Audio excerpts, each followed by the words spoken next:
Sempre in quell'intervista, sempre sui nostri canali, hai detto che stavi cercando la fidanzata per poi prendere il cane.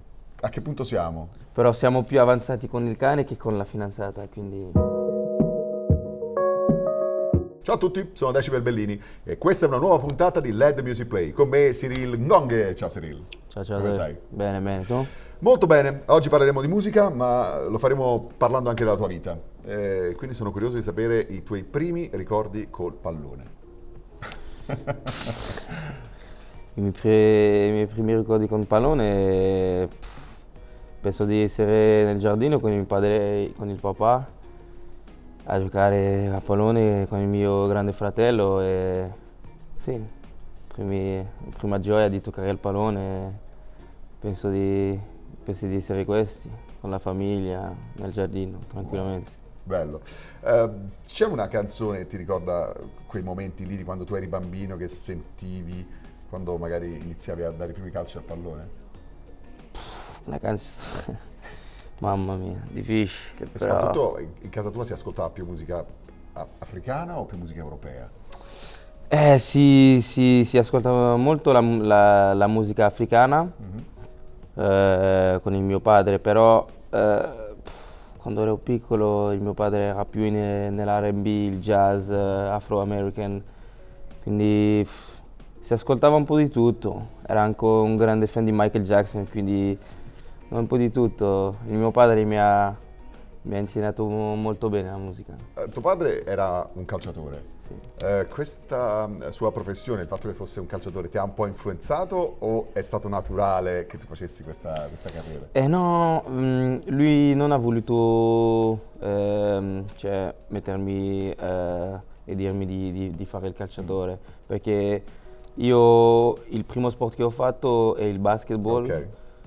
però si è visto subito che non era per me. Io volevo seguire mio fratello che stava giocando al basketball, però giocavo da solo, sempre, non avevo mai un passaggio, quindi mi hanno subito tolto dal basketball e mi hanno messo al calcio e è andato meglio, quindi no, è venuto da solo. E lui che consigli ti ha dato quando ha capito che tu eri legato al calcio, che ti piaceva e che ti veniva bene? Che consigli ti ha dato? Il primo consiglio che mi ha dato è di avere gioia e dopo ha visto un bel mancino e dopo ha detto vabbè lavoriamo e vediamo cosa può succedere. Ti capita di vedere le cassette vecchie di quando tuo padre giocava e magari di fare un po' il paragone, no? Di dire ah, però questo così, questo così, o... Eh sì, però io ho visto qualche partite sue, però il paragone è che... Difficile perché era...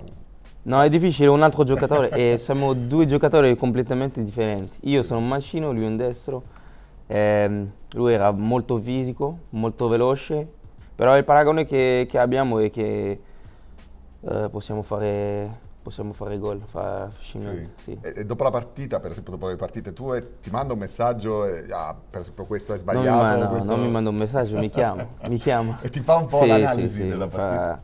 è il mio secondo allenatore, è il mio padre, però all'inizio era un po' frustrante, però adesso ho capito che mi aiuta, e Importante. quindi sì, sì, mi ha dato tanti consigli molto bene, quindi sì, lo ascolto sempre. Un momento esatto, anzi il momento esatto in cui hai capito che stava cambiando qualcosa, che saresti diventato un calciatore vero. La mia prima partita in Champions, perché stavo giocando nelle giovanili, nella primavera del Bruges in Belgio e stavo giocando molto bene e a un certo punto c'erano due giocatori che nella prima squadra che erano infortunati e Ah, che giocavano alla mia posizione, quindi è andato molto veloce. In 2 settimane ho fatto la prima in campionato e la prima in Champions.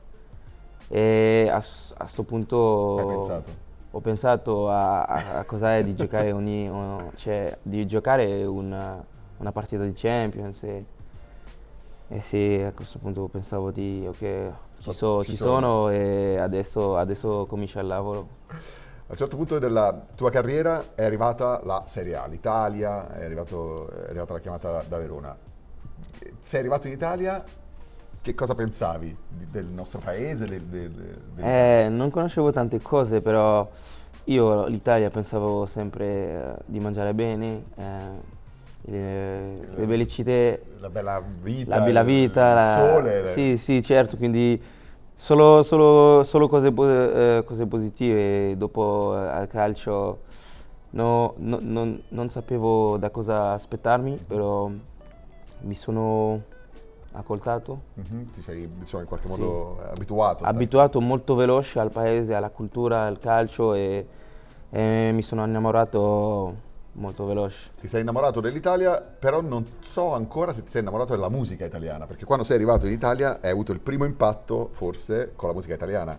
Non so, nello spogliatoio o in radio, magari in macchina.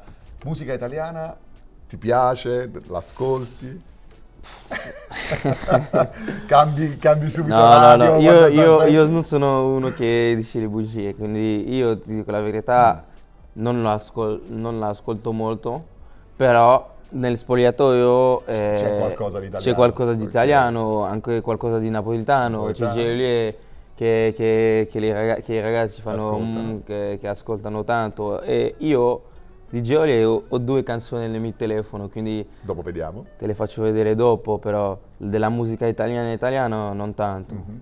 Però magari Possiamo influenzarti in qualche modo. certo, certo. Ti ricordi dove eri quando qualcuno, non so chi, tuo procuratore, tuo padre, non so, qualcuno ti ha detto il Napoli ti vuole? Ero all'allenamento con il Verona e mi hanno detto va a casa e prendi la macchina e vieni a Milano che dobbiamo parlare, quindi è andato molto veloce. Anche quello. E su questo momento era un po', cioè, un po' un momento di disbelief. Sì, non ci credevi.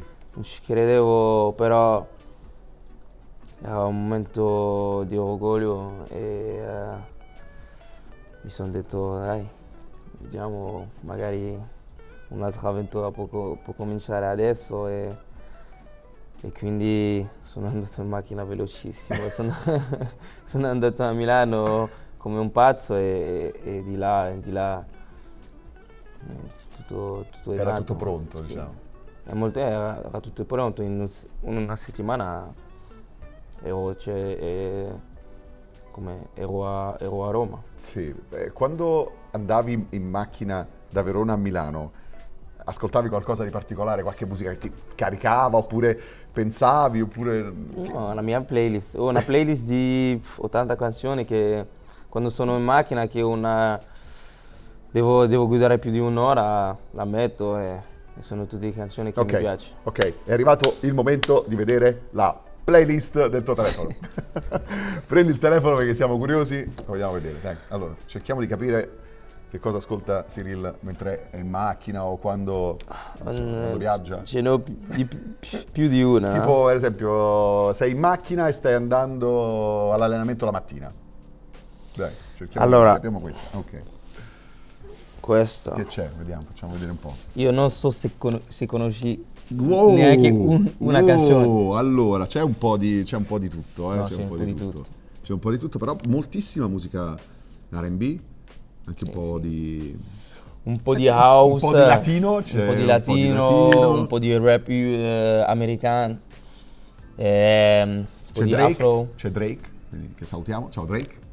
Beh, c'è tanta roba. No, tanta roba. Un po' di tutto, io sono molto aperto. Ok, è una canzone, se mi devi dire solo una canzone che metti prima di allenarti o prima di magari di una grande partita, proprio quella canzone che dici mi dà la carica.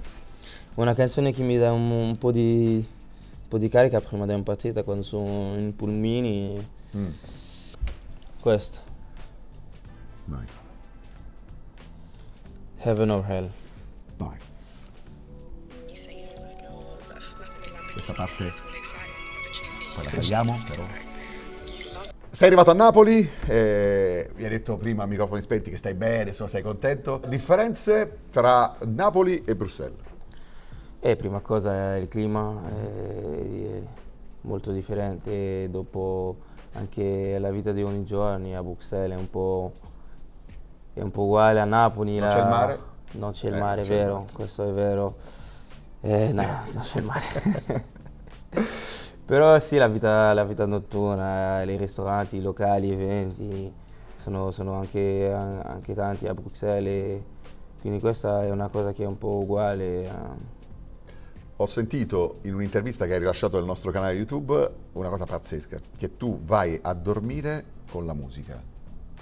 Hai detto in una intervista che hai fatto che metti la musica e vai a dormire. Ora, è una cosa che fai sempre o è una cosa che fai ogni No, tanto? non è una cosa che faccio sempre, però Ti capita? sì, mi capita perché a me mi piace però un stilo diverso Ok, di musica. non- Non ok. questo che mi carica, quindi Ok, metto una più- musica più calma, più tranquilla. Ok. E anche quando ho dei difficili da dormire, metto magari come Un si dice? suono, qualcosa Sì, che il può... suono Sì, la pioggia della o pioggia o dell'acqua. delle cascate, tipo, Sì, ok. sì, per aiutarmi a dormire. E poi sogni di, non lo so, essere Essere non lo so da dove. qualche parte lontana. Sempre in quella intervista, sempre sui nostri canali, hai detto che stavi cercando la fidanzata per poi prendere il cane. A che punto siamo con la fidanzata? Con la fidanzata non ancora al punto, Ok, però con il cane sto ok, cercando quel cane che voglio e non so ancora quale, ok. però siamo più avanzati con il cane che con la fidanzata, quindi Va bene, diciamo, almeno il tuo migliore amico sta per arrivare. eh, Ti lascio, però prima di lasciarti voglio sapere se ti piace cantare. no, nel bagno, Così, da solo, nella doccia? solo, nella Ok. doccia, sì, però cantare non posso dire che è una cosa che che so fare bene, quindi no. Quindi chiederti di cantare qualcosa per noi? Io canto, Pezzettino di- io canto le cose che cantano la curva. Ok. Lasciatemi cantare, queste cose qui però. Cyril, grazie mille per essere stato con noi. Grazie a voi. Grazie mille e torniamo presto con una nuova puntata di Let the Music Play. Ciao.